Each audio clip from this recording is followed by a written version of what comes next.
Welcome to the Beyond Barriers podcast. If you're an ambitious woman who wants to advance in leadership, then this podcast is for you. This podcast is co-hosted by Nikki Barua, digital innovator, serial entrepreneur, author, and speaker, and Monica Marquez, senior corporate leader, ex-Googler, and diversity expert. From inspiring stories to cutting-edge strategies, you'll learn how to develop the skill set, mindset, and tool set to get future-ready fast and accelerate your success.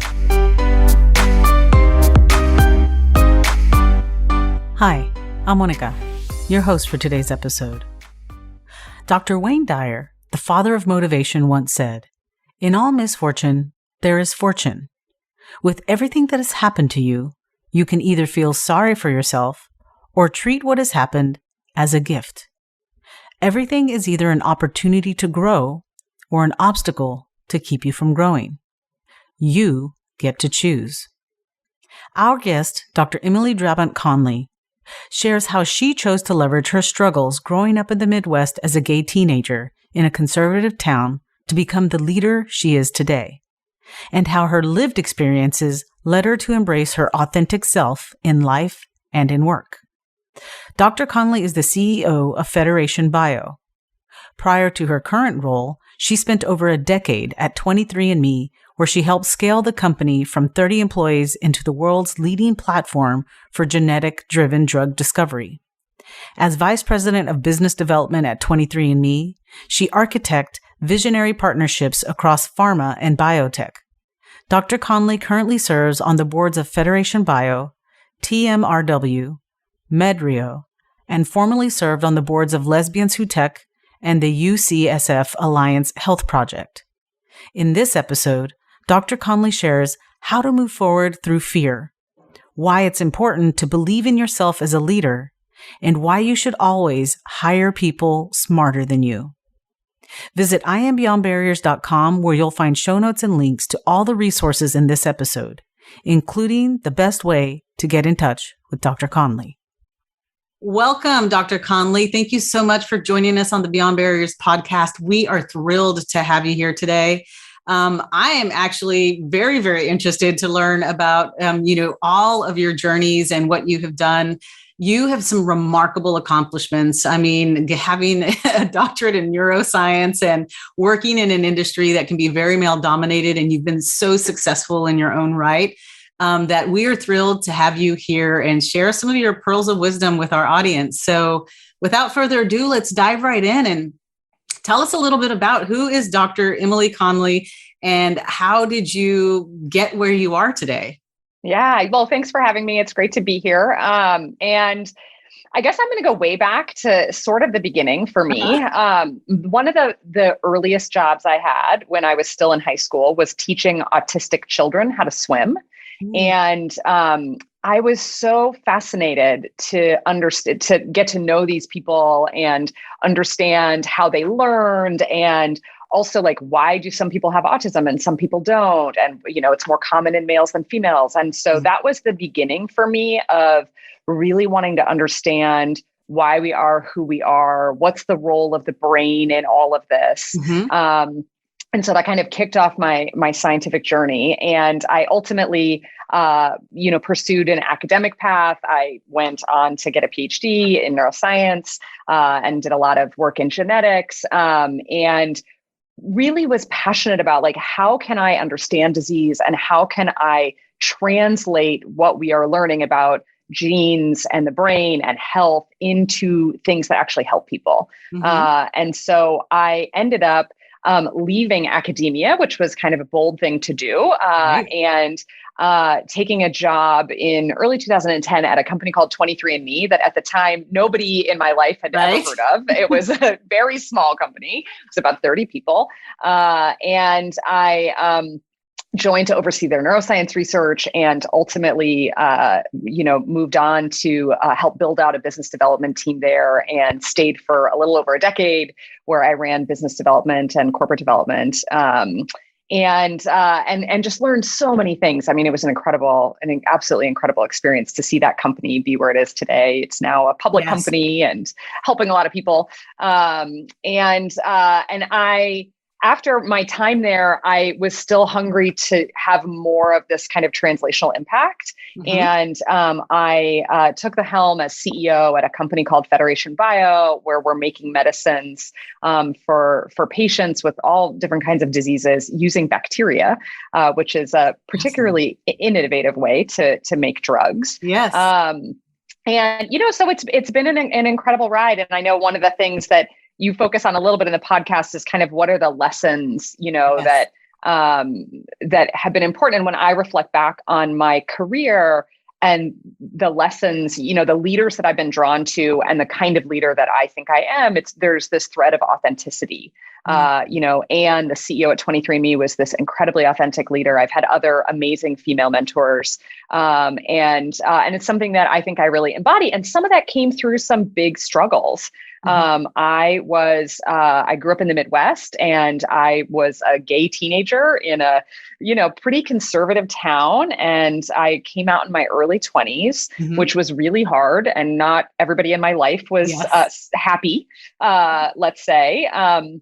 But it was so important, for me to know myself and to be brave enough to share that with the world. And I think a lot of the kind of personal growth that happened around the process of coming out, I actually leverage in my professional life now. Yes.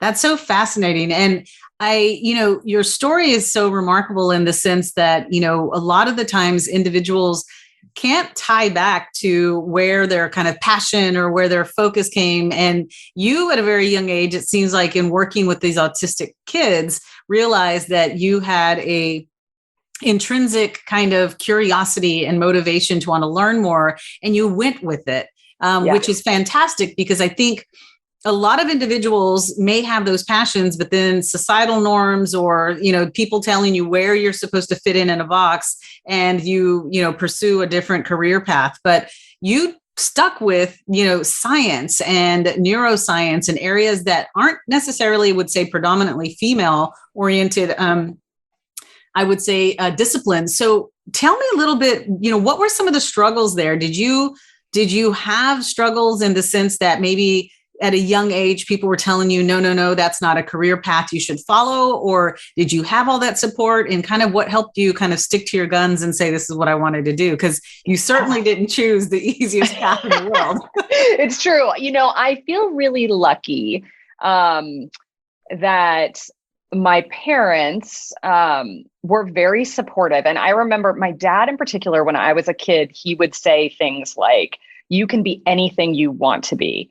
And I knew he really believed that for me. And I think it gave me a lot of permission to think really big about what I wanted to do. And I think that kind of permission giving is important. Like, as a leader, that's something that I espouse to my employees. It's something I, share with my kids, like this idea of like, really think big for yourself. And so I do feel like I got some good messaging around that, that sort of bolstered me as I encountered the inevitable, you can't do it mentality for whatever reason, right. As a woman, as a lesbian, when I was in high school, I was like super punk rock, which is kind of funny. If you look at me now, you wouldn't perhaps anticipate that. And I had a teacher once, I walked into his class, it was maybe 9th or 10th grade. And, he made me sit in the front row because he thought I was going to be a total troublemaker because of how I looked.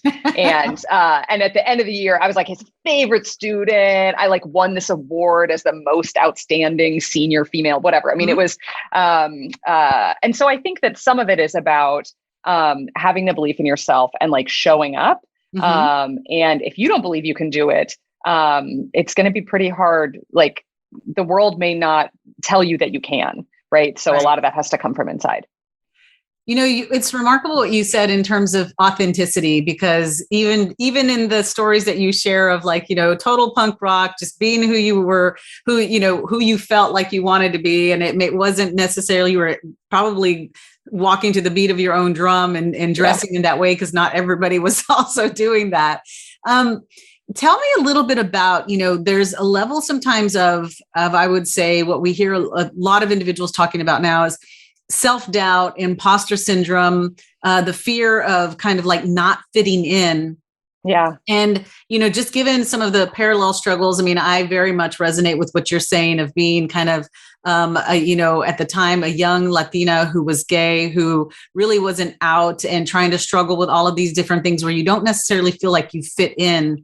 And sometimes that lack of that sense of belonging does kind of like shoot the self-doubt up quite a bit. So how did you get past that? And even to this day, do you still struggle with some of those things? And how do you kind of move forward through the fear? Yeah, it is a really good question. And yes, I mean, I think those thoughts are there, right? I'm a first-time CEO. So when I took this job, I thought, oh my gosh, can I do it? I had moments of thinking like, do they really know like that who they've hired?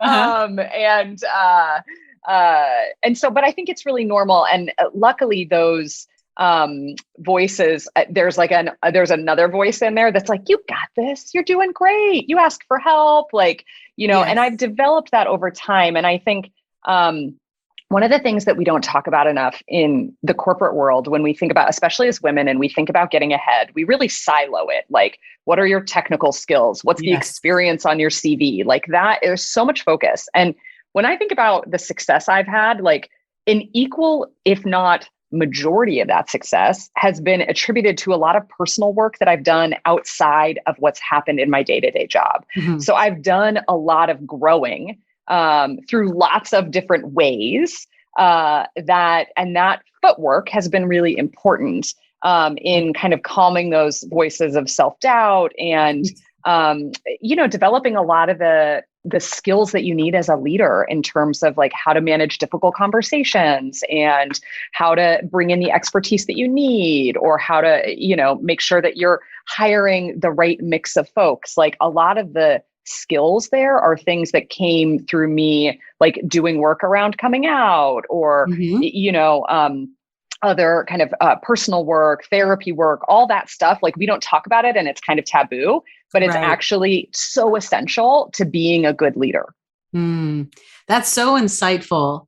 And wanting to talk a little bit about what you were kind of alluding to in working through making huge transitions and decisions. So one of the things that, we work with a lot of women is trying to help them be more decisive. And you've had a lot of transitions in your career and in life, like, deciding to finally say, okay, I'm going to come out, or deciding that I'm going to leave academia and go into the corporate world. How did you weigh those, the risk kind of reward kind of, what is the thought process you go through when you are making a big decision? Yeah, I think with some of those really big ones, an important flag is discomfort, like profound discomfort, where when I was in academia, I sort of realized like, I'm not happy. This isn't. And so that was the gateway through which it was like, okay, this isn't working. I'm unhappy. I'm uncomfortable. Something isn't fitting here. So I have to be awake enough to notice that stuff. And then to kind of be curious about it. Like, okay, well, I know, my plan was that I was going to be an academic professor. That was the plan that I was on. And then I sort of, started to really realize like, this isn't what's right for me. Something isn't fitting here. And so then I did a lot of talking to people and like exploring, women with different careers. I actually ended up, my wife was also doing some career changing, and she asked me to go to this like start out event, and which I kind of begrudgingly was like, sure, I'll support you, I'll go. And then I met a woman there who worked in biotech, and I kind of told her my story and where I was at. And she became this wonderful mentor and helped me with the process of evaluating like where to go, and was pretty instrumental in getting me to 23andMe. And so that, I think, sort of popping your head up, looking around, talking to other folks, being willing to sit in that discomfort and not, it can be so tempting to jump to the answer, to say like, I'm uncomfortable. I don't want to be uncomfortable anymore. The answer is now I'm going to go and do X. But if you don't really do the work in that time period, you might end up going down a path that isn't, the right one for you. Right. So it takes a lot of that introspection. And I love what you said asking people questions and asking for help and being curious and finding the people who were kind of maybe living the life or the role or the job that you wanted and getting to know a little bit more of, is this the right path? Exactly. And being really open-minded, like even when I took that first job at 23andMe, I took it as a scientist, running neuroscience research. And then it became very clear the company was small. It was about 30 people. There was all this inbound interest in collaborating, and there was nobody to handle that. And I sort of was like, I like talking to people. I like, thinking about, how we could work together. And so then that segued me onto this business development path.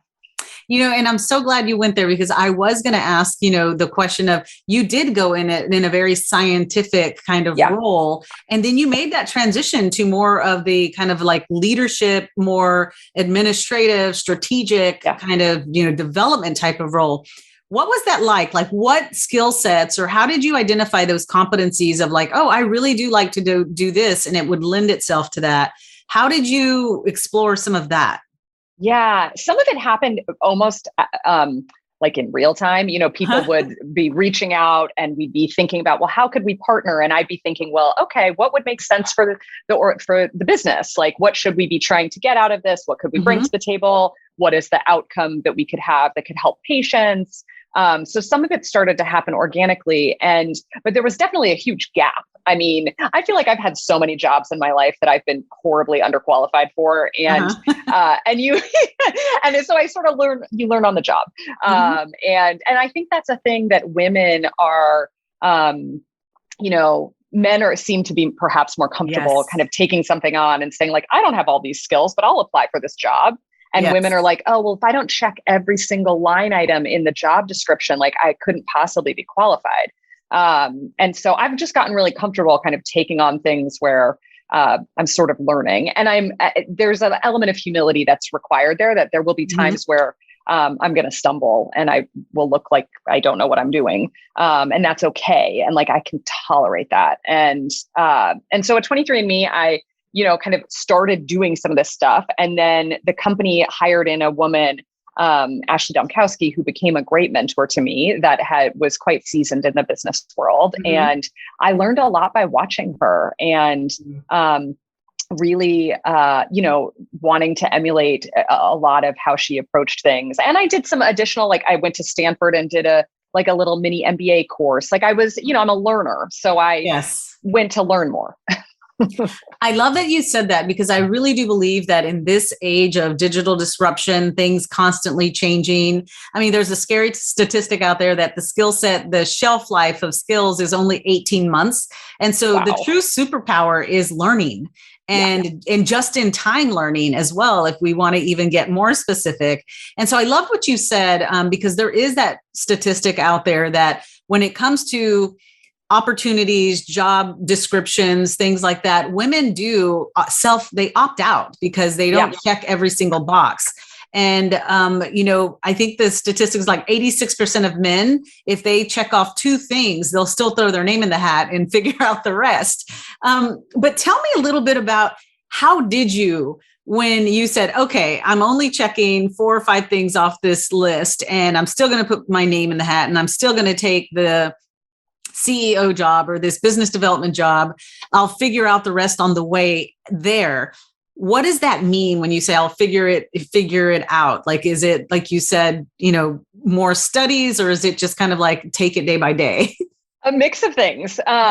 I mean, as CEO, a lot of it is like having a lot of really smart people around me. So always trying to hire people that are smarter than me. That's like the number one criteria is like bringing in people that know more about things that I don't know about. That's what I need. Right. And again, that sort of ties back to, I think, some level of teachability, and not, I think we sometimes get coached as women that we need to be confident, and that means that we need to know everything. And I actually think what it means is that we need to know what we know and know what we don't know. And that it's really okay to not know things. And it's been really satisfying with the team that I have here that I think people love this style of leadership because they get very empowered. Like when I bring in someone, my head of regulatory, it's an area that she is by far, more expert than I am. And so she really gets to own that space, and which is satisfying for her. And it's great because it means I've now brought in someone that can teach me things, that can effectively do the job. So I sort of thinking of like, I have this strategy of like building out the team where it's like thinking about what are all the gaps I have, what are the gaps we have as a team, and then bringing in people with that skill and not being threatened that it somehow means that I'm not a good enough leader or a good enough CEO to have people that are smarter than me. Like it's actually totally the opposite. It means that like we've got a really thriving group and we can achieve really great things. That is so insightful, because I think some of the key things you were saying, that it's okay to not know everything, which I do think that it's something, I've done quite a bit of studying around the whole imposter phenomenon and the imposter syndrome that Dr. Valerie Young has done. And I love her kind of competency archetypes, where she talks about they sometimes are like, if you're known as the expert, then you sometimes have this self-doubt or shame when you don't have the answer. And the idea that, behind all of that is that I loved what you said is like, be confident in knowing what you know and knowing what you don't know, and then seeking out the experts who actually know the other stuff that you don't know. And it's, I see it almost made me think about like the president of the United States, right? He surrounds himself with the world's best kind of, experts to get the job done. So nobody is going to be able to have the answers to everything. And I think seeing it in your example is very tangible, and seeing that there is a bit of humility of like, no, I don't know everything, but I do know who to go to. That's right. Yeah, it's so essential. It really, really matters. And that I don't feel guilty about it anymore. Like when there's just too much to know. I mean, my goodness, like the science alone is pretty vast for what we're tackling here. And then you add all of the pieces on top of that, manufacturing and regulatory and clinical trials. And there's a lot. And so, I think it's impossible for any one person to be a complete expert in all of those things. And it also is not fun to work with people like that, because you sort of feel like, well, if you're the expert in everything, then what do you even need me for? I think it makes for a nice, people get to feel like their skills are really tapped into. I have a question. You've mentioned quite a bit of like having mentors and sponsors and individuals you identified that you wanted to emulate, some characteristics of success that you identified. We coach women to do that in our Beyond Barriers cohorts and whatnot. But the biggest question I get is like, how do you do that? How do you go out to reach someone that maybe you admire that you don't know? How do you cultivate those relationships? How do you gain access to those key instrumental people in your life?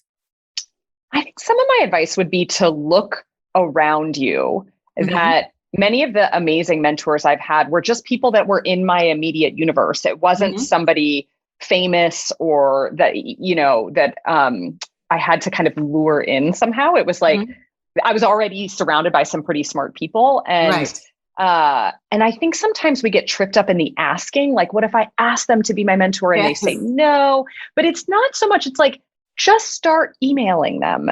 Like it's whoever answers the phone, like that person is mentoring you, right? Yes. So it doesn't have to be so formal. And as you build a relationship with someone, like the people that have mentored me, I don't think I never asked them to be my mentor.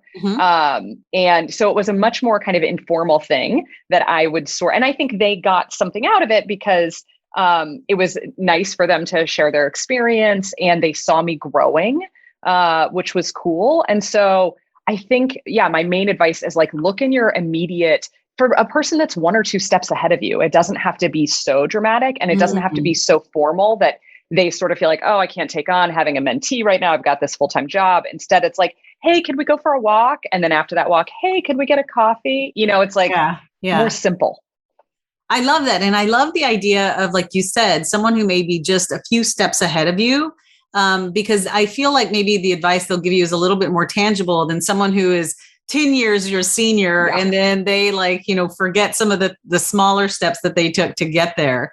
And sometimes we forget that and we think that it needs to be someone who's like already climbed Mount Everest.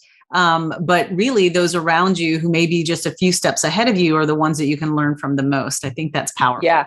Agreed. And to also I think that mentor relationship, like some of that happens through one-on-one conversation. But for me, some of it also happened just through observation. Like I watched those women and I watched like, how do they talk to investors? How do they run pitch meetings? How do they communicate?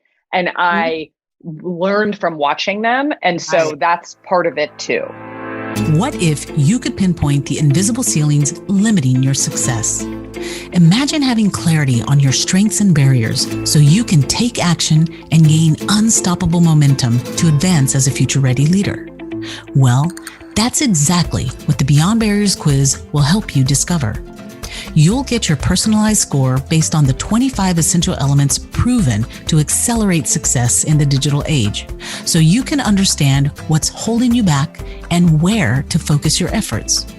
The Beyond Barriers quiz is completely free and takes just a few minutes.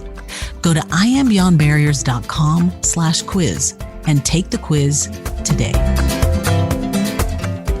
So changing gears a little bit, you come from a science background and, you were talking a little bit about, setbacks and failures.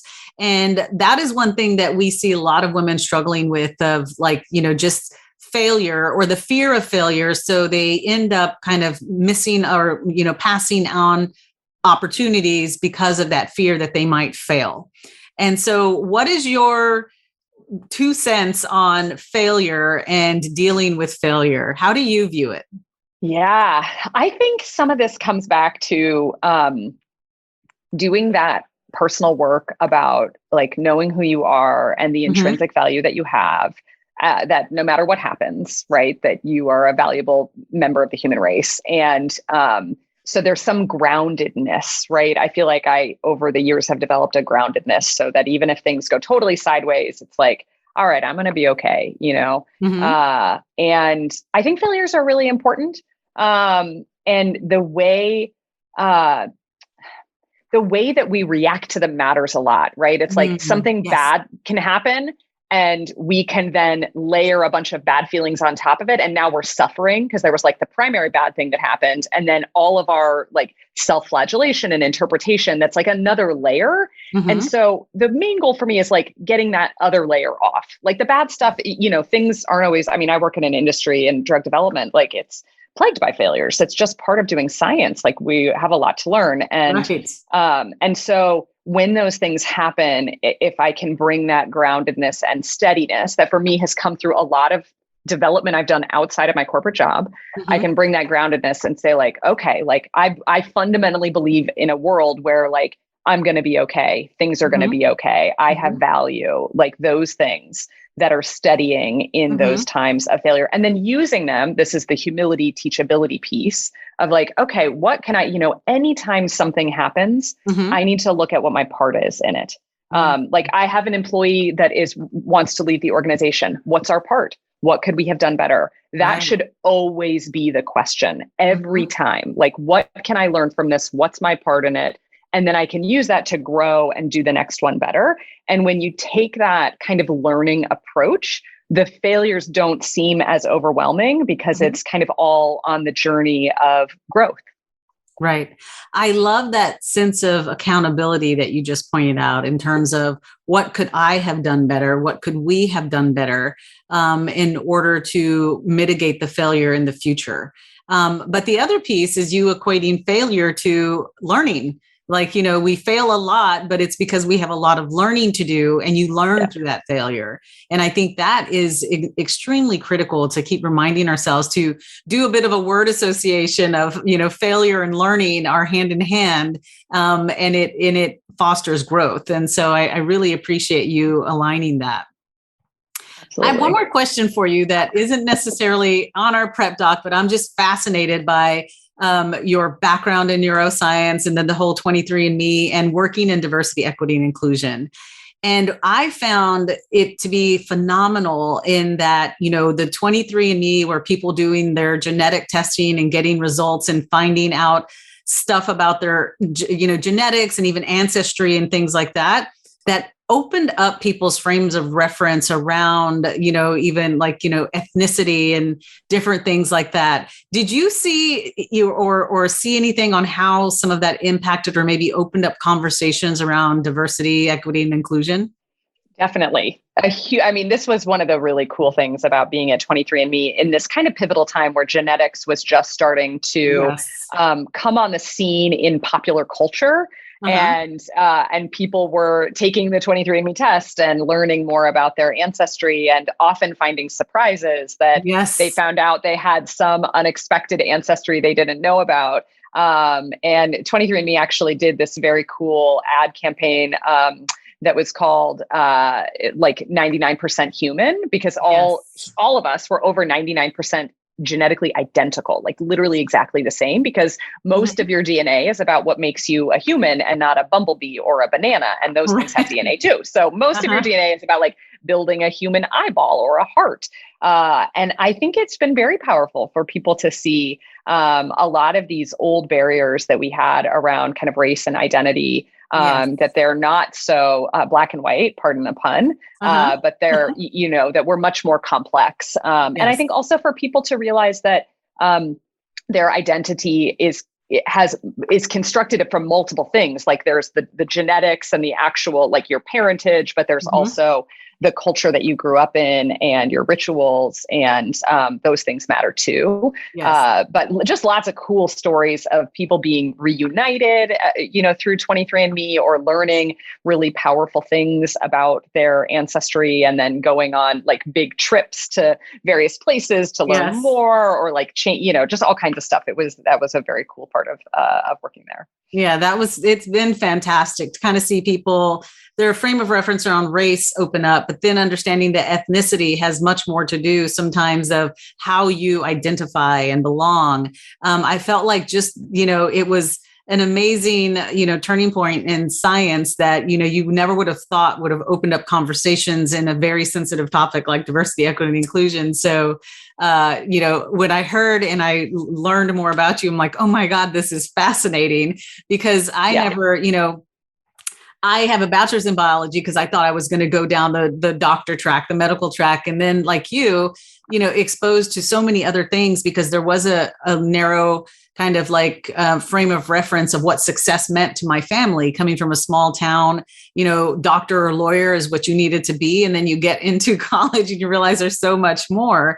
But I was just fascinated by your background, and still am fascinated by all the things that you've accomplished with your background, as well as kind of crossing over and leveraging, your competencies in that way. So I want to thank you for all of the time that you have graced Beyond Barriers and our podcast.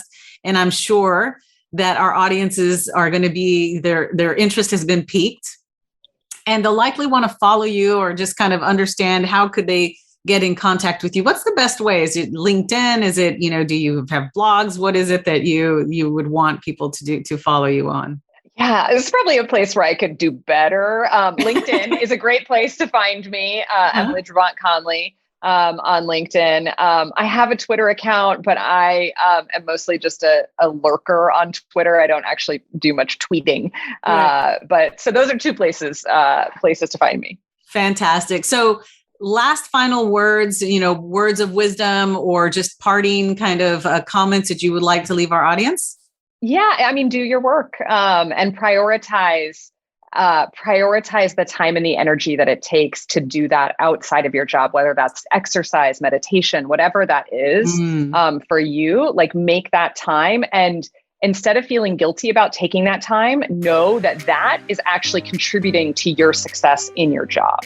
That is fantastic. Yes. Re-energizing yourself in any way that you can and being unapologetic. I love that, Dr. Conley. Thanks again for your time, and we hope to stay connected. Thank you. Thank you for listening to the Beyond Barriers podcast. There are thousands of podcasts out there, and we are so grateful that you've chosen to listen to ours. If you enjoyed the show, please leave us a rating and tell a friend about it. And subscribe to get new episodes every Monday, Wednesday, and Friday. Visit IamBeyondBarriers.com, where you'll find show notes, links, and the best way to connect with our guests. See you next episode.